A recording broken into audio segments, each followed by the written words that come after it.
Hello students, आज हम class 10 chapter first real number इसके अगले लेक्चर पे आते हैं। इससे पहले लेक्चर में हमने आपको बताया था इसकी ये रियल नंबर क्या होते हैं इसके बारे में बताया था, यूक्लिड विभाजक प्रमेयिका क्या होती है इसके बारे में बताया था, और उसकी हेल्प से हम एचसीएफ कैसे निकालते हैं इसके बारे में बताया था। आज हम बात करेंगे अंकगणित की आधारभूत प्रमेय।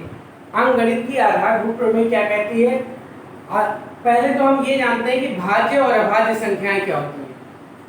अभाज्य संख्या वो होती है जो खुद से और 1 को छोड़ के किसी भी संख्या से डिवाइड ना हो। जैसे 2 है तो 2 से ही डिवाइड होगा और किसी से नहीं होगा। 3 है 3 से डिवाइड होगा। 5 है, 7 है, 11 है, 13 है, ये सब क्या है? प्राइम नंबर या अभाज्य संख्या। और भाज्य संख्याएं क्या होती हैं? जो 1 और खुद के अतिरिक्त किसी न किसी संख्या से डिवाइड हो जाती है। जैसे 4 है तो वो 2 से डिवाइड हो रहा है, 4 से भी हो रहा है, 1 से भी हो रहा है, 2 से भी हो रहा है। 6 है 2 से भी हो रहा है, 3 से भी हो रहा है। ठीक है, तो वो क्या होती है? भाज्य संख्या। तो हम क्या, ये जो प्रमेय अंकगणित की आधारभूत प्रमेय है वो कहती है कि अगर कोई भाज्य संख्या है, अगर कोई भाज्य संख्या है तो उसको हम अभाज्य संख्याओं के घातों के गुणनफल के रूप में लिख सकते हैं।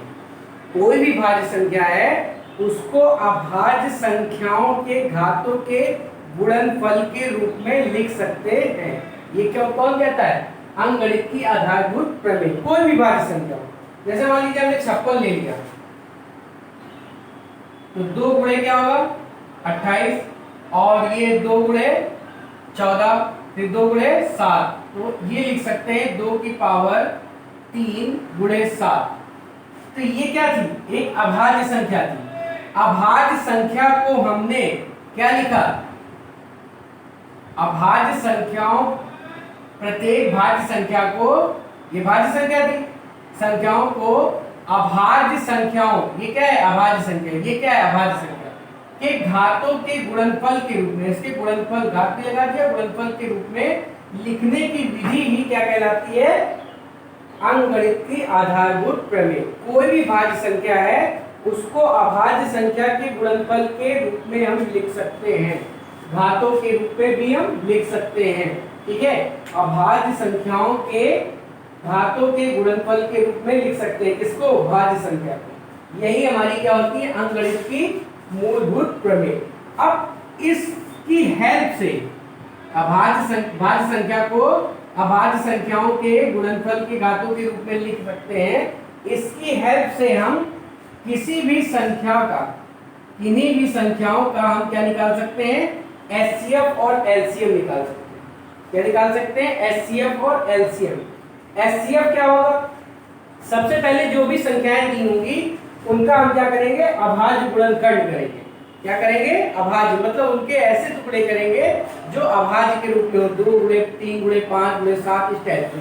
ठीक, फिर हम अगर हमको एचसीएफ निकालना है तो जैसे एक एग्जांपल से हम समझते हैं। जैसे अभी हमने लिया था 56, ठीक है, और ले लिया हमने 21 या 21 ने 42 ले लिए। दो संख्याएं हैं तो जब हम इसके टुकड़े करेंगे तो 2 दूनी 4 दूनी 8 और 7 8 56, यानी 2 की पावर 3 इंटू 7। सबसे पहले हमने क्या किया? अभाज्य गुणनखंड करके ऐसे 42 को क्या होता है? 7 6 42, तो 2 गुणे 3 गुणे 7, ये हो गया 2 की पावर 1, 3 की पावर 1 और 7 की पावर 1, ये हो गया। अब देखो एचसीएफ क्या होगा? संख्याओं में से प्रत्येक उभयनिष्ठ अभाज्य गुणनखंड। तो पहले हम उभयनिष्ठ अभाज्य गुणनखंड देखते हैं। उभयनिष्ठ अभाज्य गुणनखंड यानी ऐसी उभयनिष्ठ संख्या जो 56 में भी दिखे और 42 में दिखे। तो देखो 2 दिख रहा है और वह 7 दिख रहा है। ठीक है, उभयनिष्ठ अभाज्य गुणनखंड क्या है? 2 है और 7 है। अब क्या करेंगे कि सबसे छोटी घात का गुणनफल, तो जो एचसीएफ होगा, तो ये जो उभयनिष्ठ संख्याएं, उभयनिष्ठ गुणनखंड आए हैं, इनकी जो सबसे छोटी पावर दिख रही है, 2 की पावर 3 दिख रही है, 2 की पावर 1 दिख रही है, तो छोटी पावर क्या है? 2 की पावर 1। 7 की पावर 1 है दोनों जगह, तो छोटी पावर क्या है 1, तो इनका गुणनफल ही क्या होगा एचसीएफ। ठीक है, अभाज्य गुणनखंड देखेंगे तो अभाज्य संख्याएं 2 भी दिख रही है और 7 भी दिख रही है अभाज्य गुणनखंड, तो इनकी जो छोटी पावर है 3 भी है 2 भी है 3 भी है 1 भी है, तो पावर जो छोटी है वो लेंगे और उनका आपस में गुणनफल करेंगे, तो वही क्या हो जाएगा एचसीएफ हो जाएगा। अगर हम एलसीएम की बात करते हैं, अगर हम किसकी बात करें एलसीएम की, तो दो संख्याओं से संबद्ध प्रत्येक अभाज्य गुणनखंड, प्रत्येक अभाज्य गुणनखंड की बात कर रहा है, तो 2 भी है 3 भी है 7 भी है, जो प्रत्येक अभाज्य गुणनखंड क्या है 2 है 3 है और 7 है। इसकी जो सबसे बड़ी पावर है, 2 की सबसे बड़ी पावर क्या है 3, 3 की सबसे बड़ी पावर क्या है 1, 7 की सबसे बड़ी पावर क्या है 1।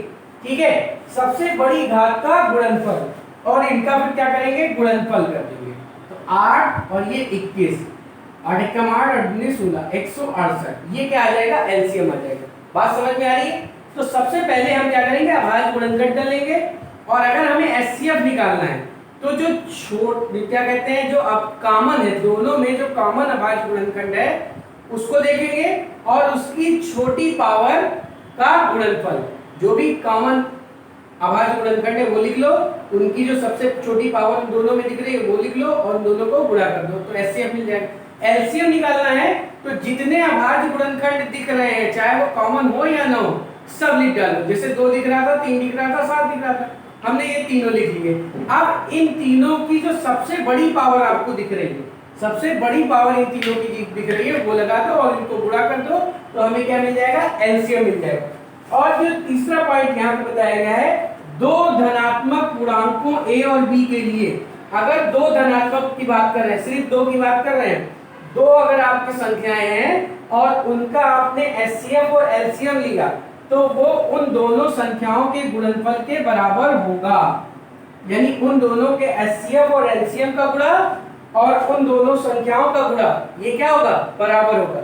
इसकी सहायता से हम चाहे तो एचसीएफ निकाल सकते हैं। मान लीजिए हमको एलसीएम पता है तो दोनों संख्याओं का अगर एचसीएफ निकालना है तो दोनों संख्याओं का गुणा बटे एलसीएम, या अगर हमें एचसीएफ पता है एलसीएम निकालना है तो एलसीएम बराबर क्या हो जाएगा दोनों संख्याओं का गुणा बटे एचसीएफ। जैसे यहीं पे है, यहीं पे आप हम इन दोनों संख्याओं का गुणनफल और एचसीएफ और एलसीएम का गुणनफल ये दोनों क्या आएगा बराबर आएगा। ठीक है, दोनों संख्याओं का गुणनफल और इसके एचसीएफ और एलसीएम का गुणनफल क्या होता है बराबर होता है, लेकिन ये जो रूल होता है केवल 2 संख्याओं के लिए ही लागू होता है। हम 3 संख्याओं का एचसीएफ और 4 संख्याओं का एचसीएफ नहीं लेंगे, बल्कि क्या होगा 2 संख्याओं का गुणनफल उनके एचसीएफ और एलसीएम के गुणनफल के बराबर होता है। आइए अब देखते हैं हम एक्सरसाइज 1B के क्वेश्चनों को। 1B के एक्सरसाइज के पहला क्वेश्चन जो है वो कह रहा है निम्नलिखित संख्याओं को अभाज्य गुणनखंडों के गुणनफल के रूप में लिखना है, इनके अभाज्य गुणनखंड करने। जैसे सेकंड पार्ट है 156, 156 के हमें क्या करने हैं अभाज्य गुणनखंड करने हैं। तो 156 देखो 2 से कट रहा है तो 2 7 14, 1 बचा 2 8 16, फिर ये 2 से कैंसिल हो जाएगा, 2 3 6 2 9 18, 3 से कट जाएगा 3 एकम 3 3 त्रिका 9, और 13 जो है वो 13 से ही कटता है। ठीक, तो इसको लिख सकते हैं 2 गुणे 2 गुणे 3 गुणे 13, ऐसे भी लिख सकते हैं। ठीक, तो ये क्या हो गया अभाज्य गुणनखंड हो गया इसका 156 का। अभाज्य गुणनखंड ही करना था और कुछ नहीं करना था।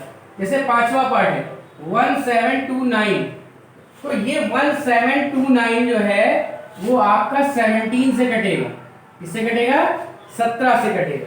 17 से अगर हम इसको डिवाइड करेंगे तो आ जाएगा 437, क्या आ जाएगा 437, और जब इसको 19 से करेंगे, जब उसको 19 से करेंगे तो आएगा 23, और ये हो जाएगा 23 का 1 से, क्योंकि ये सब अभाज्य संख्या है।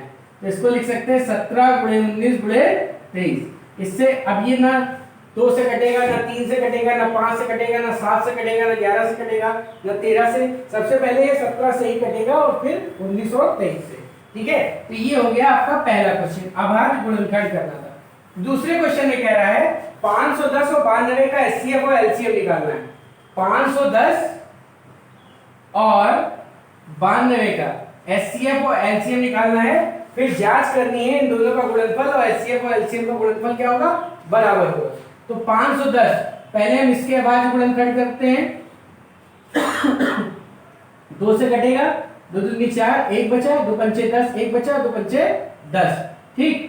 फिर ये कटेगा 5 से, 50 25, 5 एकम 5, 3 से भी कट जाएगा, 3 एकम 3, बचा 2, 3 सत्ते 21, और ये 17 से कट जाएगा 1। तो ये हो जाएगा 2 गुणे 5 गुणे 2 गुणे 3 गुणे 5 गुणे 17, ठीक है। ये हो गया आपका 70 के 51 होता है, ठीक, और 5 में 10 होता है, ठीक। अब 92 को सॉल्व करेंगे। तो 92 2 से कटेगा, यहाँ जाएगा 4 6, फिर 2 से कटेगा 23। अब 23 कटता नहीं है तो 2 गुणे 2 गुणे 23। चाहो तो इसको पावर के रूप में भी लिख सकते हो, 2 सबकी पावर 1 है यहाँ पे, और यहाँ पे सबकी पावर 2 की पावर 2 है और 23 की पावर 1 है, ठीक है। तो अब हमें निकालना क्या है, एचसीएफ। तो एचसीएफ हमने बताया था जो उभयनिष्ठ हो। तो उभयनिष्ठ क्या है, 2 है, बस 2 है, और उसकी छोटी पावर, तो छोटी पावर इसकी क्या है, 1। तो यही हो जाएगा एचसीएफ। एलसीएम हमने कहा था जितने भी अभाज्य गुणनखंड आए हैं, 2 आया है, 3 आया है, 5 आया है, 17 आया और 23 आया है, सबको लिख लो। और सबकी बड़ी पावर, तो 2 की बड़ी पावर 2 है, बाकी सबकी बड़ी पावर क्या है, 1 ही है, ठीक। तो ये हो जाएगा 4 3 12 और 5 गुणे 17 गुणे 23, इन सबको गुणा कर लेंगे, 12 12 पंचे 60 और गुणे 17 गुणे 23।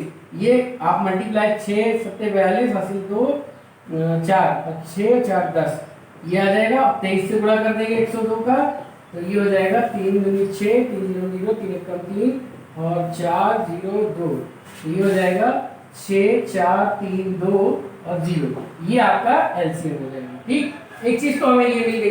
अब हमें जांच करनी है कि क्या इन दोनों का गुणनफल और एचसीएफ और एलसीएम का गुणनफल बराबर होता है। तो इन दोनों संख्याओं का गुणनफल 510 गुणे 92, ये बराबर क्या आ जाएगा, गुणा कर लेते हैं। तो 2 9 और 5 दूनी 10 1 9 45 और 1 46, 2 9 6 4, ठीक है। 2 9 6 4 7 6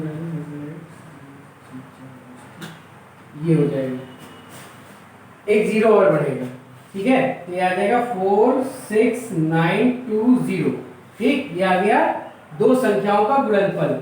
और एचसीएफ और एलसीएम का गुणनफल, एचसीएफ 2 है, एलसीएम है 2 3 4 6 0, तो 0 हो जाएगा, 6 दूनी 12 1 8 1 9 और ये 6 ये 4।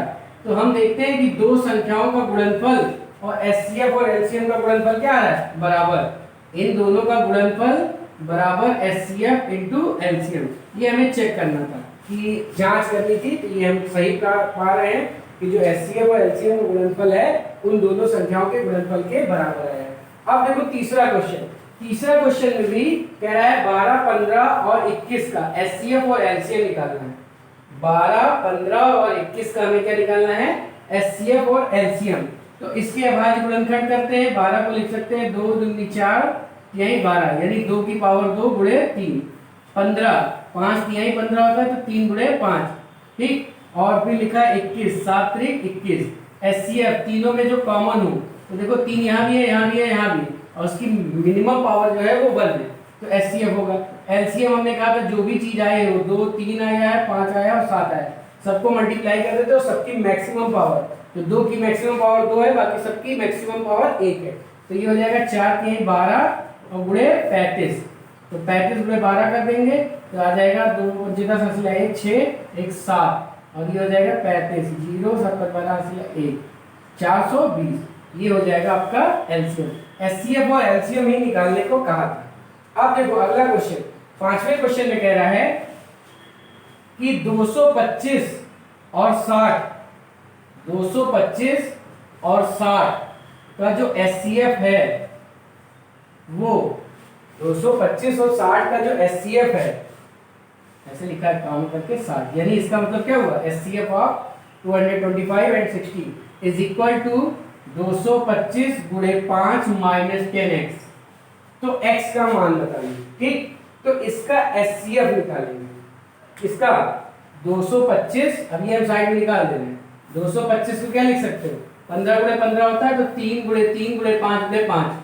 और 60 को लिख सकते हैं 15 चौको 60, यानी 3 गुणे 5 गुणे 2 गुणे 2। तो एचसीएफ जो होगा वो क्या हो जाएगा, 3 और 5, ठीक, ये 15 आ जाएगा। एचसीएफ कितना आ गया, 15, ठीक। एचसीएफ इसका क्या आएगा, 15। और ये हो जाएगा 55 25 का 5 हासिल है 2, 10 2 12 हासिल 1, 5 एकम 5 625 आ जाएगा, माइनस 10 11, ठीक। 5 55 25 हासिल 2, 5 10 12 हासिल 1, 5 10 और 1 11, ठीक। अब 10x को इधर ले आओ तो प्लस हो जाएगा 11 25 माइनस 15, तो 1 1, और ये 25 में 15 गया तो 10 बचेगा। ये अब 10 से भाग कर दो तो 111, ये x का मान हो जाएगा। यानी इसका जो एचसीएफ है वो इसके बराबर है, इसके बराबर हमने इसके एचसीएफ को कर दिया, x की वैल्यू निकाली। तो बहुत आसान क्वेश्चन है, इसमें ये सारी चीजें आप छोटी क्लास में भी पढ़ चुके हैं। 5th से लेके 6 7 8 एचसीएफ इनटू एलसीएम बराबर क्या होता है, एचसीएफ इनटू एचसीएफ होता है, ठीक, ये भी पढ़ चुके हैं। अभाज्य गुणनखंड करना, और ये ट्री डायग्राम भी आपने पढ़ा था, इसमें भी हमें देखिए निकालना है y की वैल्यू निकालनी है। y ये दिया है 4, ये दिया है x, ये 3, ये 7, तो इन दोनों का गुणा बराबर ये, तो इन दोनों का गुणा क्या है, 7 3 21 21 आ गया। इन दोनों का गुणा बराबर ये, तो ये कितना आ जाएगा 84, तो y का मान क्या आ जाएगा 84। ये ट्री डायग्राम है, ठीक है। इसको इन दोनों का गुणा ये हो जाएगा, इन दोनों का गुणा ये हो जाएगा, तो y और x की वैल्यू निकाल ली। तो इस तरह हम 1b एक्सरसाइज के क्वेश्चनों को सॉल्व करेंगे। 1b एक्सरसाइज में जो भी क्वेश्चन है उसमें एचसीएफ एलसीएम निकालना है, और ट्री डायग्राम आपको बताइए कैसे करते हैं, बहुत आसान होता है, उसको भी आप करिएगा, ठीक है। तो जो भी चीजें इसमें प्रॉब्लम होगी वो पूछिएगा। नेक्स्ट लेक्चर में हम अपरिमेय संख्याओं के बारे में बताएंगे, और अपरिमेय संख्याएं कैसे प्रूव करते हैं इसके बारे में बताएंगे। आज के लिए इतना ही, धन्यवाद।